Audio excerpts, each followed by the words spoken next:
le voyez sur cette carte, 12 flammes vont en fait parcourir la France à partir de dimanche. Les départs sont prévus de part et d'autre du pays.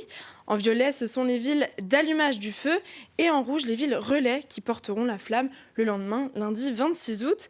L'arrivée de la flamme à Paris est prévue le mardi 27 août. Et la Vendée, donc de nouveau dans le circuit de la flamme. Exactement, puisque La Roche-sur-Yon est une ville départ d'allumage du feu. Alors de 15h30 à 17h, un relais est prévu dans ces rues. Comme vous pouvez le constater, elle partira cette flamme de la place Jacques Chirac, passera par la rue du Président de Gaulle, empruntera une partie du Pentagone avant de remonter vers son point de départ au niveau des Halles. Deux boucles comme celle-ci sont prévues, un parcours qui est sécurisé, encadré par 400 bénévoles et membres du personnel, dont 80 policiers et une unité de force mobile. Et cette carte sera bien évidemment disponible sur notre page Facebook. Alors, qui seront les porteurs de flammes? Seront-ils nombreux?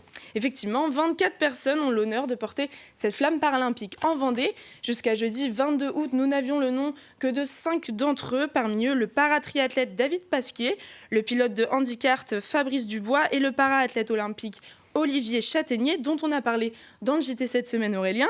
Et c'est justement lui qui allumera la vasque olympique. Enfin, l'identité des 19 autres porteurs de flammes a été dévoilée hier. On a notamment appris que le skipper Benjamin Dutreux sera également de la partie. Et en termes d'ambiance, à quoi faut-il s'attendre dimanche? Eh bien, c'est la première fois que la France accueille les Jeux paralympiques en été. C'est un événement donc inédit et La Roche-sur-Yon a bien décidé de lui faire honneur. Alors, un village d'animation sera ouvert à partir de 14h sur la place Jacques Chirac. Jusqu'à 15h15, vous aurez notamment la possibilité de voir les Barjots Dunkers ainsi que de nombreuses animations musicales. Et des clubs vendéens de handisport et de sport adapté ont notamment prévu des démonstrations et des initiations sur la place Napoléon, la place du 8 mai 1945 et la place Jacques Chirac.